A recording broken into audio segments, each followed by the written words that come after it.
don't see anybody, so you can do what you want. The lighting is perfect, right? Yeah. Really.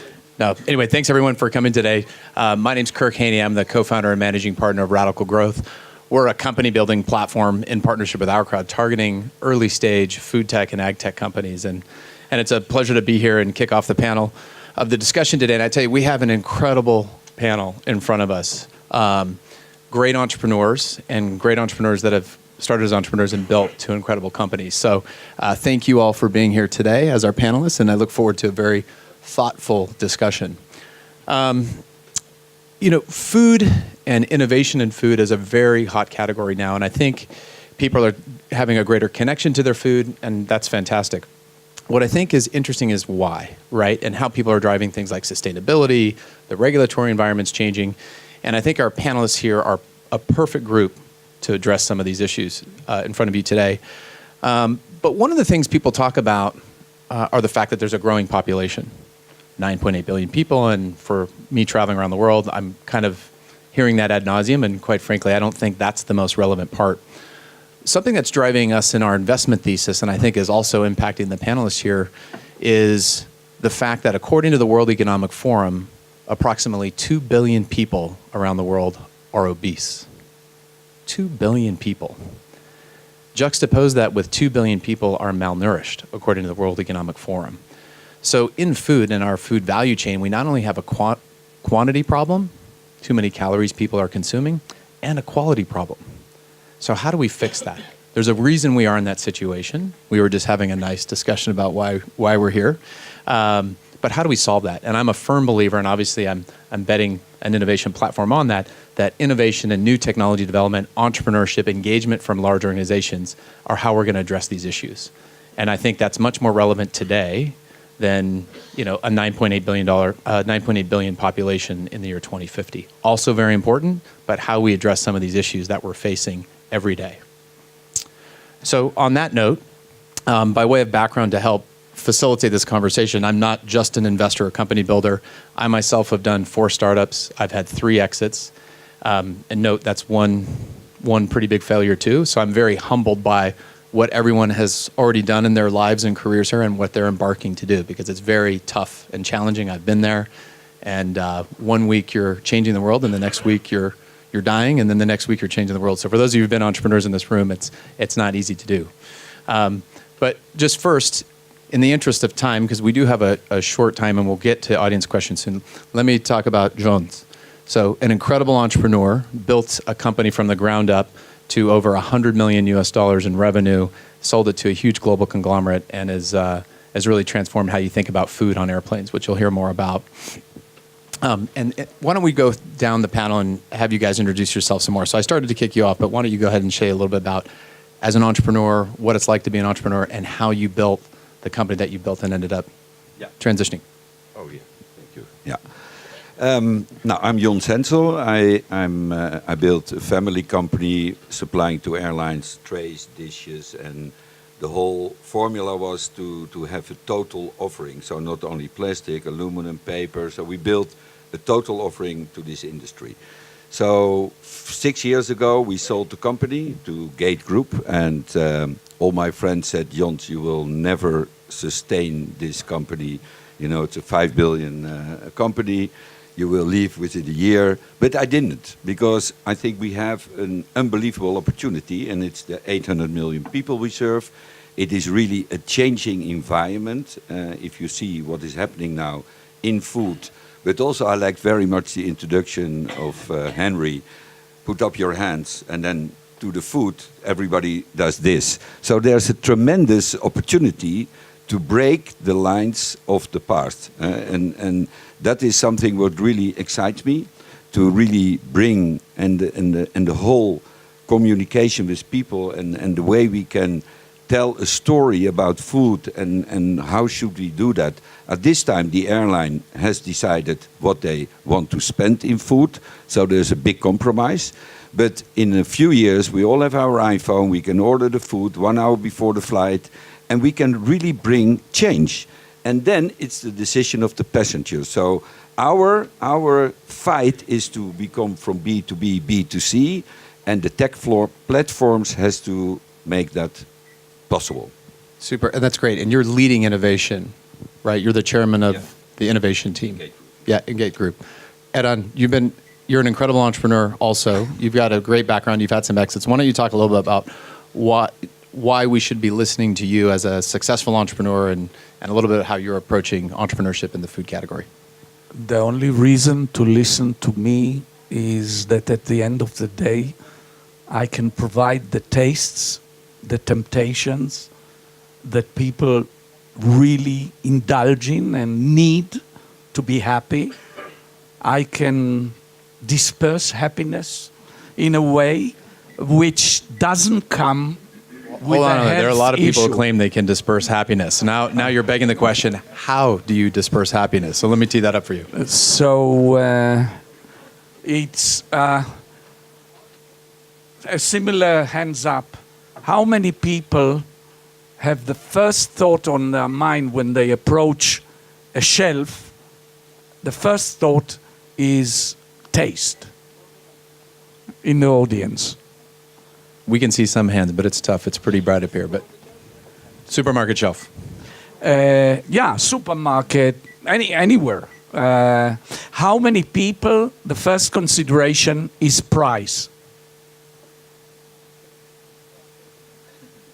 I see one hand. How many people, the first consideration is health?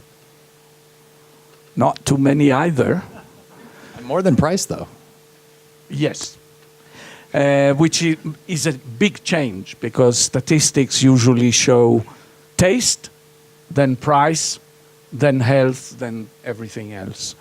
So what we are here trying to do is to provide you with what you love, but to make sure that when you are tempted and you pick up the Nutella we make, we don't punish you by almost poisoning you with an overdose of sugar, but by offering you a logical amount of sugar at the same taste and replacing the sugar with nutritional fibers, proteins, and the like.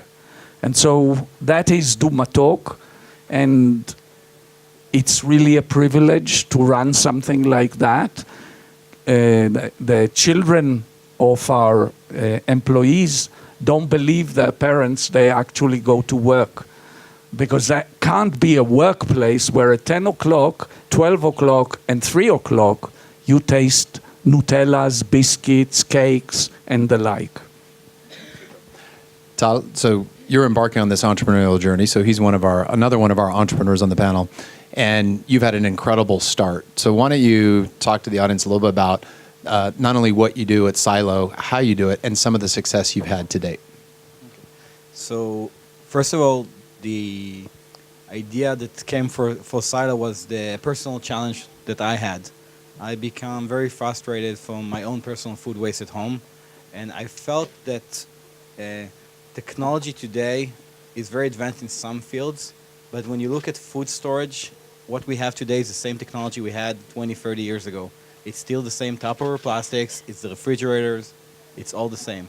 And so I came up with a novel idea of creating a better experience for food storage. And the key thing was building something that put the consumer at the center of the experience. Because a lot of technologies tries to make people adopt the technology.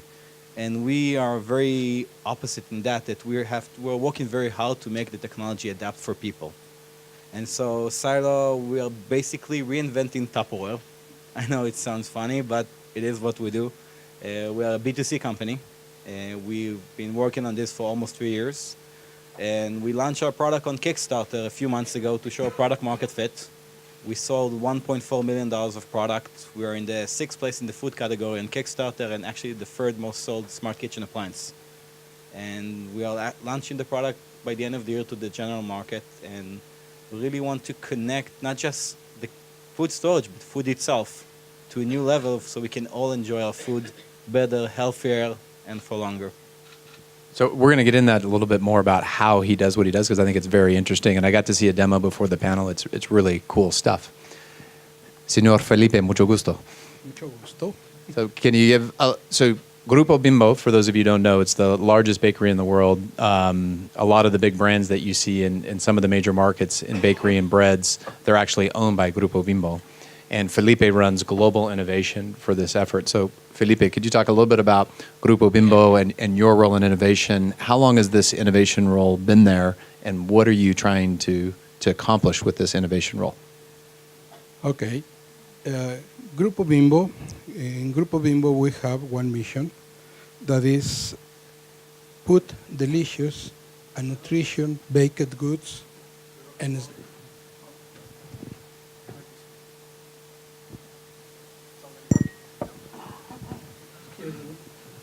Can you hear me now? No. Check, check. How you can Try to put the microphone To your mouth. close to your mouth. Can you hear me?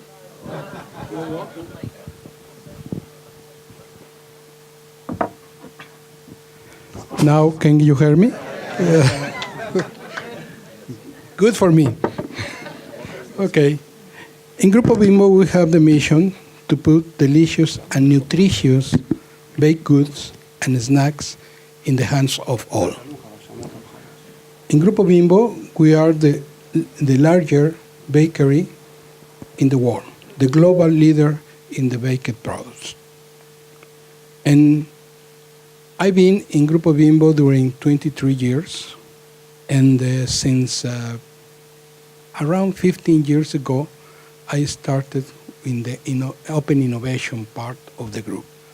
What that means, we are looking for a real nutrition, real good product, healthy, and you can get an indulged product without guilt. So it's not easy, of course, it's not easy, but that is the reason that we are looking for different options for we can offer. Exactly. The first thing that you are looking for in any product, that is the flavor, the taste, and you really enjoy when you are eating something. But also provide you with a real nutrition and don't affect your health.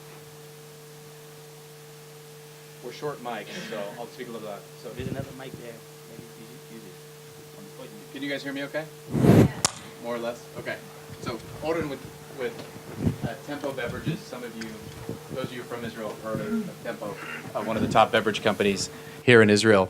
And so OREN, you're leading innovation for Tempo, right? And R&D rolls up to you by way of example. So obviously you guys are taking this very seriously. Tell us a little bit about your background, why you're the right person to lead this effort, and some of the things that you're thinking about innovation in the beverage space today. Thank you. So Tempo Beverages, as here said, is one of the largest beverage companies in Israel. We are focusing, or 50% of our turnover is from alcoholic beverages, but there is another 50% of our turnover from soft drink. And soft drinks, as you probably know, are under attack because of sugar or other ingredients that are considered to be unhealthy. And why am I the right person to be on innovation? I cannot answer that. You should ask my bosses. But a bit about my background. I came from the software engineering industry. I was in high tech for a lot of years. But and I think that now, when we look at food tech, we have the atmosphere or the vibe is a bit like the software industry about 20 years ago. And I'm sure it would boom. So when you talk about food tech and startups in food tech and ventures in food tech, this is something that is going to explode, I think, because the challenges are real. Forgive me if I offend anyone, it's not a dot-com bubble. People still need to eat and drink, and we are more aware. Everything is more transparent. We discussed the sugar and health, but there's also sustainability. And basically, when we drink or eat food, we create a lot of waste, and reducing that waste is a major challenge to everyone. And what I want to highlight, and thank you, OREN, the three large corporations here all have heads of innovation. mean, that's when you think about it, that's rather novel and unique because typically innovation was in R&D. You might have a short term, medium term, long term. Now we have dedicated efforts focused on looking for different ways to innovate within food that aren't being, let's say, influenced by certain capabilities in-house. And I think it's an amazing feat. So I want to shift gears a little bit to JONS and Tal. So let's talk a little bit about food waste. That's top of mind for everyone around the world. 20 to 40% of food is wasted, depending on what numbers you look at. So maybe we'll start with you, JONS, with the Gates Group. How are you guys thinking about food waste, the sustainability impacts, and how are you guys addressing this throughout kind of the airline and hospitality industries? Yeah. Thank you. Now, yeah, I think that is number one on our, scoring where we have to go to. Otherwise, you end nowhere. And in the airline industry, we have quite some difficulties because if you land somewhere, you have to really throw everything away. So how can we overcome this handicap? And we are trying to develop, that is done when the food is on the plane, that we have cooling systems. So it's interesting that you have a beautiful box. Maybe we can do something together to keep the food longer on board. To give you an idea, the flights in Europe, if somebody leaves from Amsterdam to Cannes and they arrive in the evening, then normally the food has to go from board, has to go away. And we are working on a total new trolley concept to make sure that that doesn't. And only the savings for the airline in handling, apart from the food, is $1 million per year. So it's only starting, I can say, and it's very, very complex. We're in a very old-fashioned industry where change is nearly impossible. We're now working with Airbus to create a complete new galley system where we have the ability to have electricity for cards, for different products offering, so there is an unbelievable need. Then, of course, in the whole process of your supply chain, also funny to mention that in the past, the supply to an airline or the deals with an airline went through, let's say, the purchasing department. It's really funny to see that the customer experience becomes now the head of the decision of what food you bring on board. That's a big change, as you already said. What are the changes? So we have an opportunity to create different food, and in waste, it's clear that we have that also in our catering units. The whole supply of fresh food, how can you manage that? And that really the nutrition, stays in the shelf life, what you want, and the qualities. So I think in technology, there's a hell of a lot to help us with. So anybody who can help, please help. That's the direction. Oh, sorry. Same question. So talking about food waste, this on? Yeah. Okay. So talking about food waste, everybody is talking food waste, large percentage. A recent study by the Boston Consulting Group actually showed that in, I think, 2017, there was a waste of 1.2 billion tons of food that is equivalent, 1.6, that is equivalent to $1.2 trillion food waste. And not everybody talking about where this food waste happens. And 2/3 of the waste actually happens in our own homes because we are not very organized system as individuals. We buy too much, we forget what we have, we don't have the ability to pack food in the optimal way, such as you can do in the industrial level. And as a result, most of the waste actually happen in people's homes. Now, people do want to reduce their own personal food waste. If you ask people, are you interested, do you waste food, do you want to reduce less? Everybody will say yes. The problem is, it's not very easy for them. And they were trying to change this behavior through teaching people and telling them, hey, you waste X amount of money. There was a research done that the average American family wastes more than $2,000 of food every year. And monetary loss was never a strong player. And so today it's much more emotional. We talk about feeling connected, feeling responsible for the food. We're talking about obesity. People want to, be more environmental, reducing their carbon footprint. And so we, Silo, basically trying to build a system that will not only do one thing, but will do everything in a way that it will help you make a better decision for regarding your food. So we basically built the world's first smart vacuum sealed Tupperware that very simply by placing one of our containers on our device, vacuum pack your food within a few seconds. And as I told you this before, one of the problems that came when by vacuum sealing food, you extend shelf life because you reduce oxidation, bacteria doesn't grow so much, and so people have no intuition what's the new shelf life of food is. And so we solved that by managing the inventory for those individuals. So we created basically an holistic system. So you will get reminders on your phone, hey, you have this chicken from last Wednesday, you should eat it because it's going to go bad by tomorrow. And so hopefully helping people reduce their own personal food waste using technology, connectivity, and again, a better experience. That's really neat. I mean, that's exciting, right? You're seeing innovation from all angles, and not only the improving Tupperware, but just the intelligence, the internet of food, if you will, and food storage. So well done. I think that's great on the sustainability side. So Eran, Felipe, and Oren, sorry for my poor pronunciation, but let's shift gears a little bit towards maybe the regulatory environment or perceptions of regulatory environment, right? We see a lot of opinions about sugar. We had a nice chat, healthy chat before we got started here, right? And I love what you guys are doing. And we're hearing that across the panel, right? The large corporations are thinking about sugar and how to innovate around that. So what do you guys see happening in the regulatory environment, either that is happening right now or that's concerning you? Obviously, I'm teeing up something around sweeteners and sugar. I think that's on everybody's radar with the 2 billion people around the world that are obese. But talk a little bit through that, how you're thinking about dealing with new regulations coming down along these lines or potential and how you're proactively targeting that. That's a complex subject, and it's getting more and more complex because different countries look at materials in different ways. What can be considered as a food additive, healthy for your nails, hair, brain. In Germany, the French are scared stiff of, given that they are special, I know. And the same in the United States, we went to meet with FDA. FDA said, hey guys, how can we help you? And we said, what do you mean?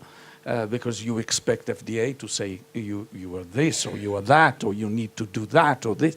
They said, you're fine. How can we help you? So you go from... The FDA never says that, just so you know. You go from hot water to cold water and you don't really know, and the same happens to the large corporations. You make a chocolate in Germany, you're fine. You want to sell it in France, you get the gilets jaunes walking in the streets, you know. So it's complicated, it's moving, it's making the large corporation nervous, it's making tier 3, tier 4 much easier to approach than the huge corporations that all the time look at the back to see if somebody is chasing them. So it's really also an exciting opportunity for new technology because you can actually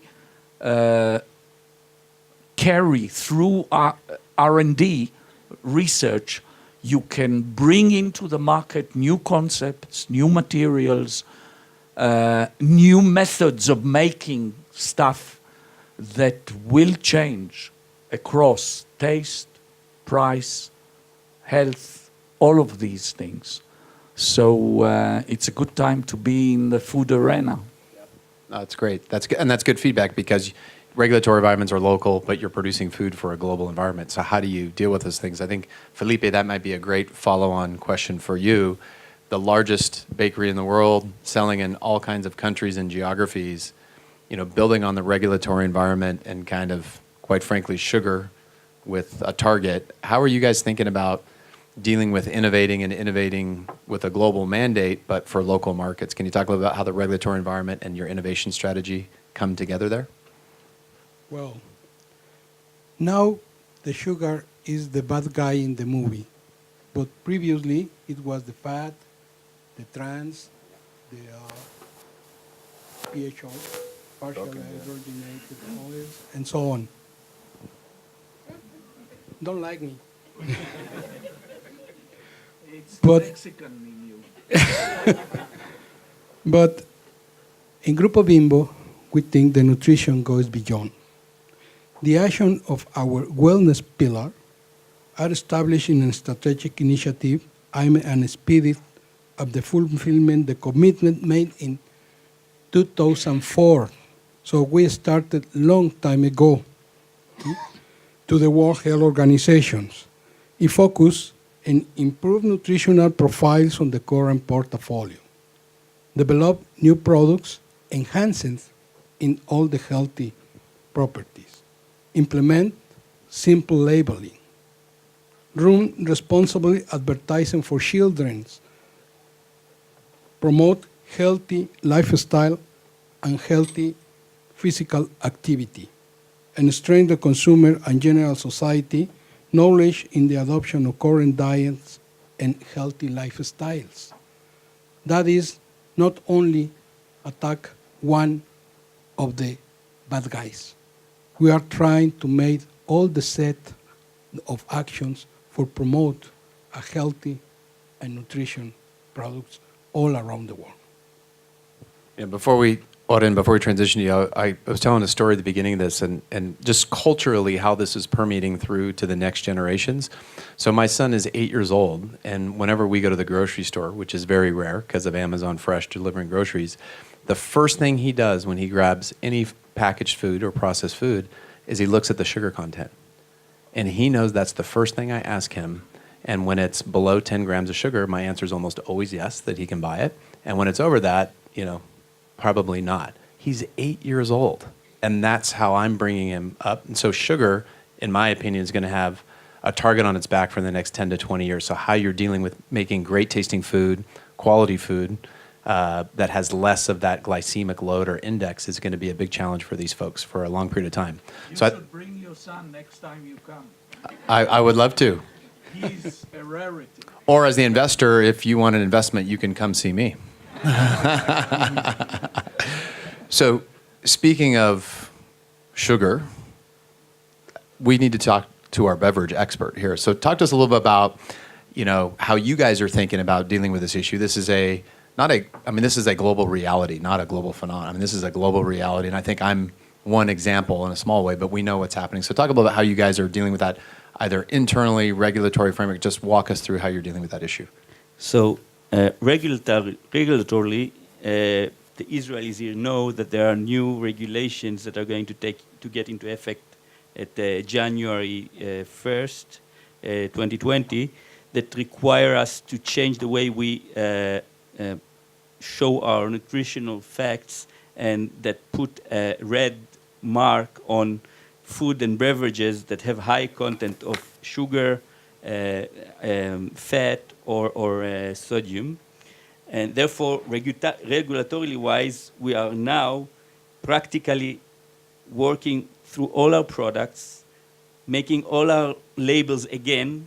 And of course, that promotes a lot of innovation and R&D, because then in some cases, there are products that have been produced for decades and nobody bothered even checking, okay, what's in, can we make it better, can we improve it?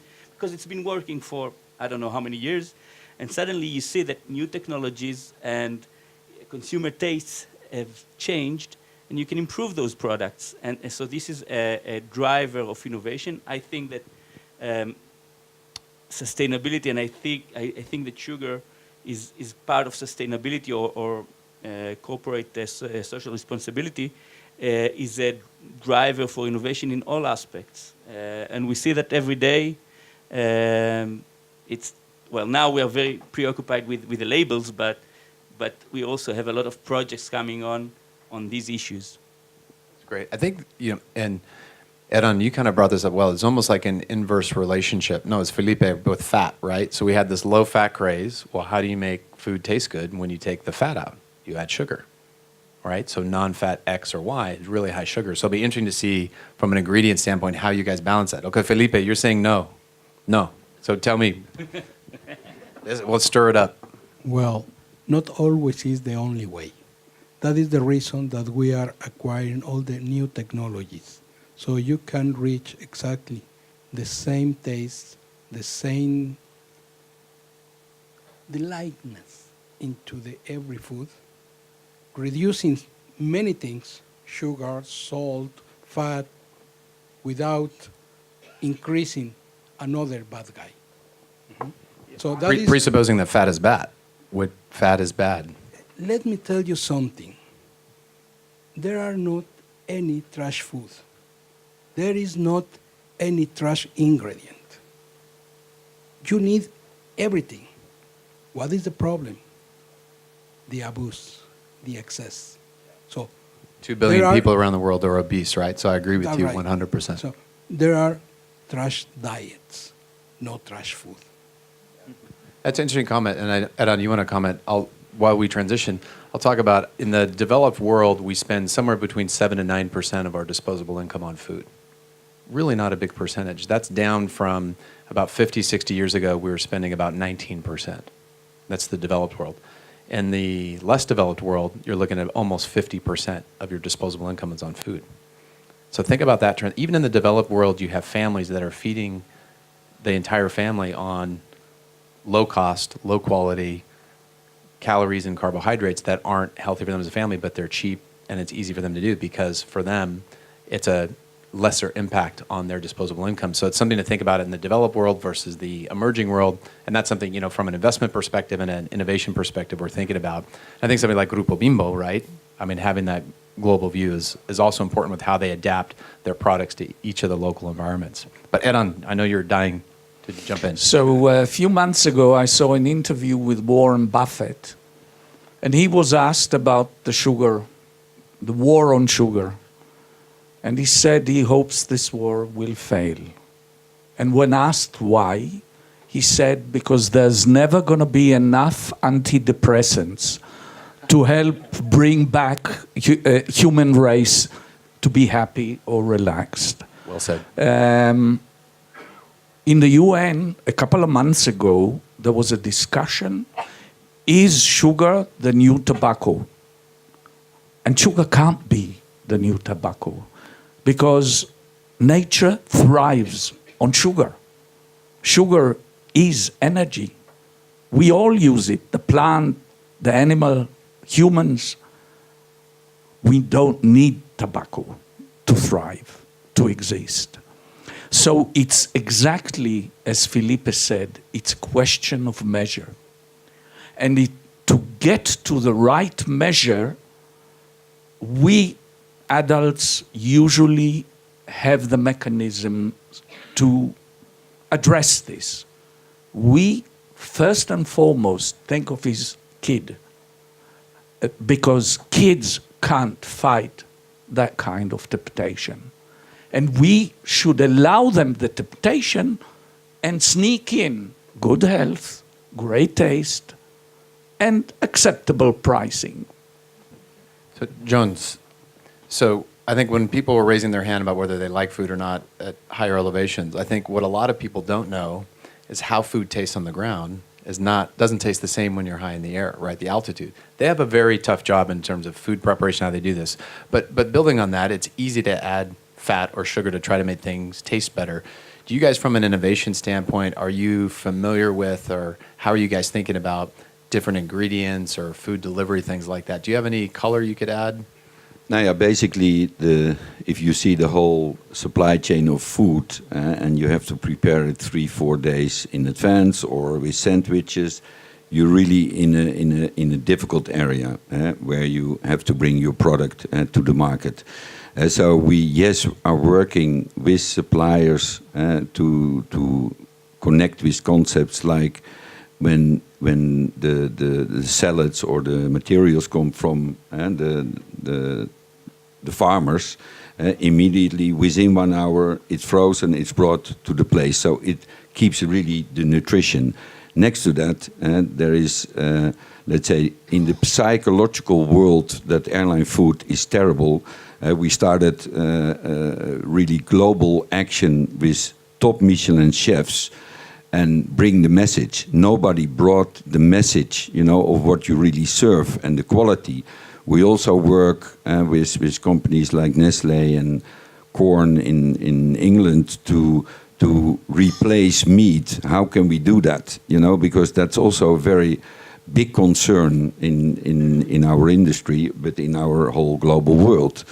The fun is that on one hand you have the top airlines who want to show off, and we are the best, and we have first class, business class.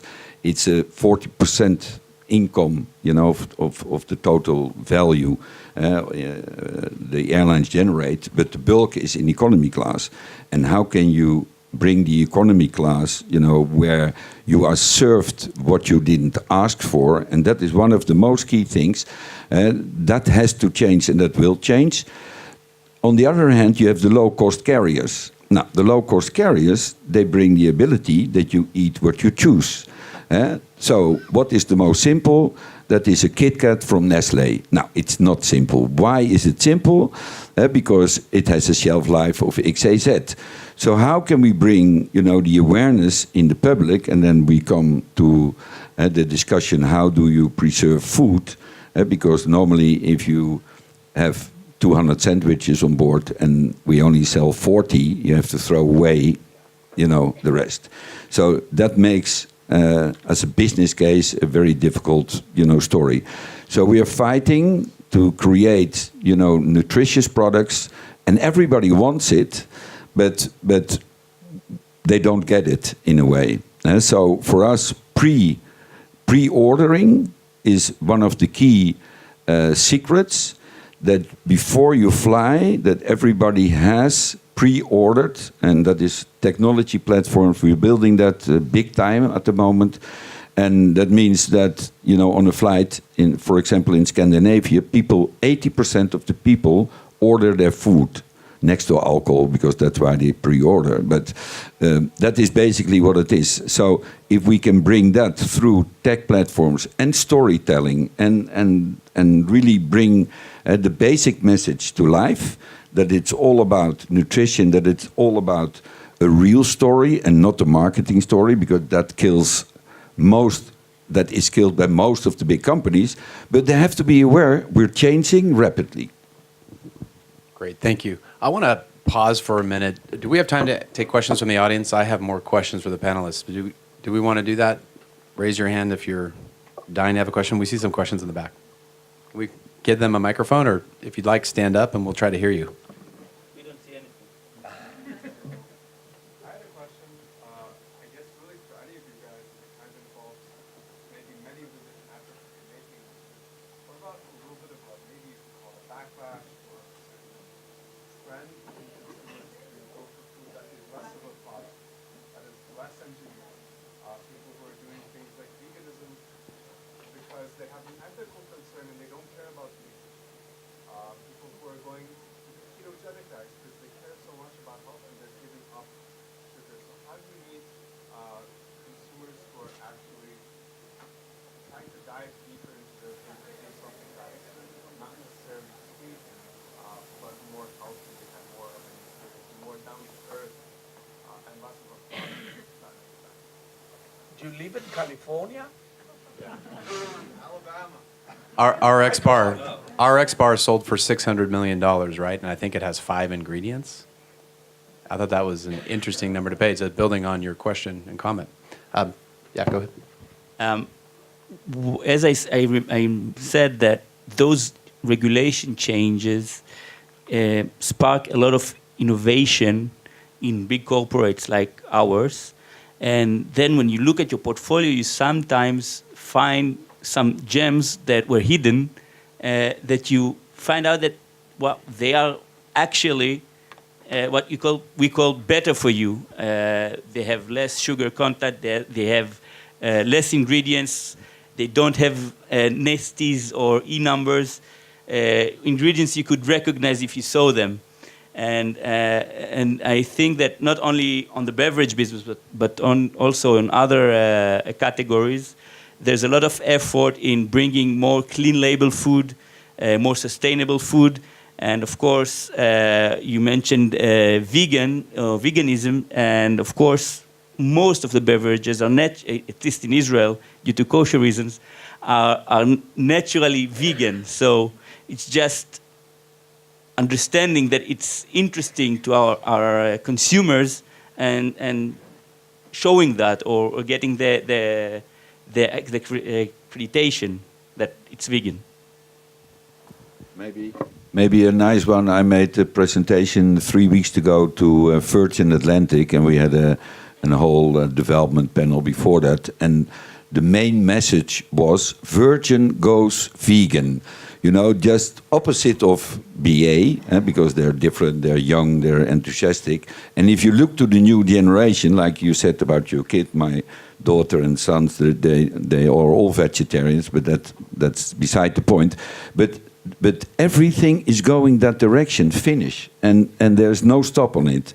But Virgin goes vegan is really cool if we can achieve that, because it's also important that the corporations who have the B2C relation, you know, take also their, you know, responsibility to bring that to life. Great, well said. I know we're really short on time. We got a few minutes left. Okay, great. We've got a few more questions. Well, we'll take one question, maybe right here, and then, yeah, go ahead. Thank you. My name is Lina. I work with the group of Ingo on the innovation side. And You look great. my question is something that we are coping with it every day, and we have a great panel here to answer about it, is the relationship between the corporate and the startup. This is not an easy match, and I know from Duxbatok and Bimbo is romance very nice, but I would like to hear from both sides how it works, the company or corporate side and from the startup side, how they cope. I think that's a great question, and it's funny because that was actually my next question. So, but let's. I love it. I think I got your text message right. But let's. I love the question because I'm gonna start with the large organizations, if you will. What is the most challenging thing about working with a startup? I mean, what annoys you about startups, right? What should startups, entrepreneurs in the audience, not do to engage with you? Yeah, like, yeah, but you're the startup, so I'm the same one's coming to you guys, so I'm giving you a little bit more time. But what are some common frustrations that you see when startups try to engage with you? First of all, as I said in the pre-discussion, I believe that for us, big corporates, it's do or die. We need to evolve. Having said that, many times startups come when they are not ready yet, and they have their vision. They not always do the research, or they don't really understand the need till the end.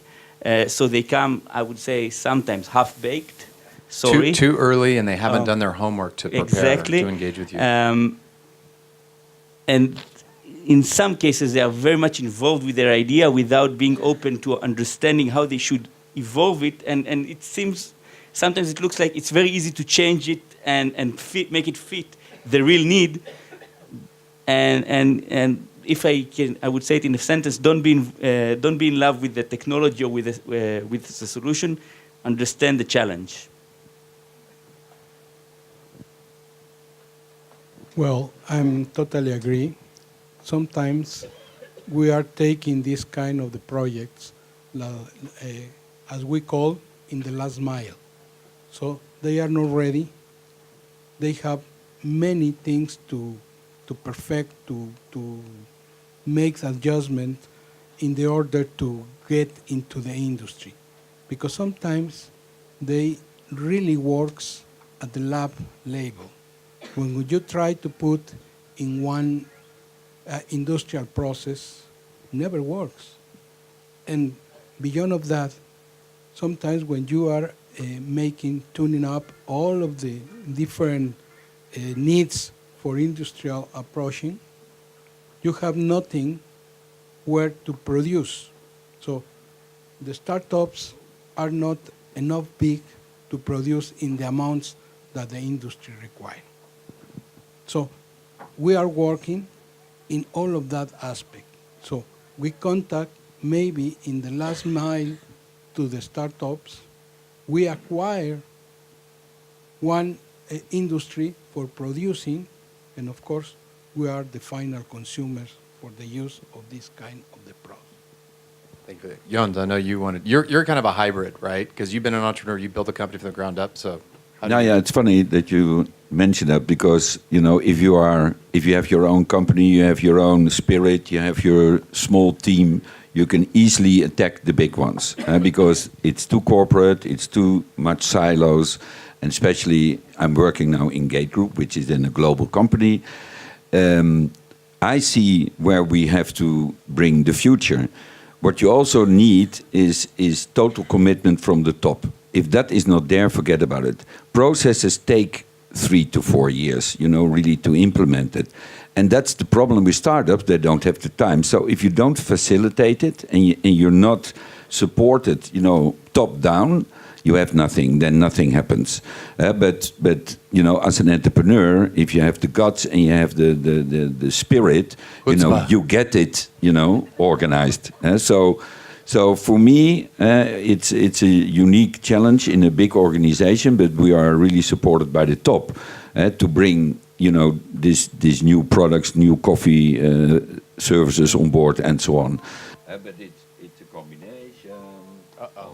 Whatever. Time is up. Okay, if we let the entrepreneurs answer this question. So now you just heard what frustrates your customers, partners, however you want your exit. Can you guys comment on what you just heard and maybe give them feedback about how they could approach it differently? So first, Oren, you said half-baked ideas. This is a food panel. I think half-baked, especially with Felipe here, is exactly what you need.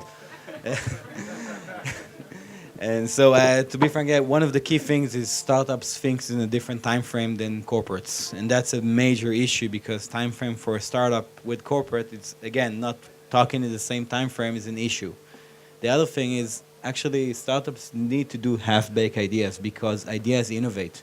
You need to make the mistakes. And that's part of the process. And corporates sometimes have not all of them, but lack the ability that startups need to iterate and try and, push as quickly as possible and get the idea out there in order to validate it. And that's how corporate can actually help. And so it's taking the risk a bit early on, knowing that some of these startups will actually generate those new solutions that will enable the corporate to evolve as well. And so it's always the chicken and egg, right? The corporates want to see it farther along, and the startups need help, advice, and aid in getting it farther along. Yeah. Exactly. That's right. Add on. If they ask for the advice, but if they come with a, ta-da, this is the solution, now give me money for it. That's a great. different story. That's a good compliment right there. Understand the challenge. I think the answers are, from Tala, absolutely bang on. And I'll use an example of another kind of an approach. We now don't send our sugars to anyone without guidance. Because we've seen that again and again we tell the large corporation, you need to do this and do it like that. And they say, yeah, okay, we know it all.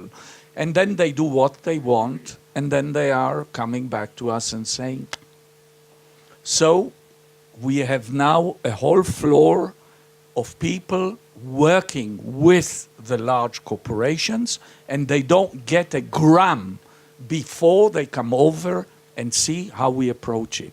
And the beauty of Felipe here from Bimbo, I'm sharing information and I hope you forgive me for it. He spent 2 days with us at our lab, and the conclusion was, you come to us now, you spend a week, we try all kinds of products. Some will succeed, some will fail, that's okay. We go back and do it a second and a third time. And that way, we've had a project, the biscuit project in Europe, took a year. But by God, we have 50% less sugar. We did 21 biscuit companies in England, a roadshow. This week, 21. So that's the big difference. We need them to correct us, to help us, to guide us, to tell us that's not it. And then to go back, do our job, and bring back the solution. So it's a dialogue. As long as the dialogue will happen, it'll be great. Edon, very well said. And I think when entrepreneurs are grounded and say, hey, look, this is where we are, right? This is the reality. We need your help and advice. And some of it's going to work and some isn't. Edon, I think you said that very well. You can tell you've done this before. So well done. Thank you, everyone, for your time. Why don't we give a round of applause for our panel? Well done. Thank you.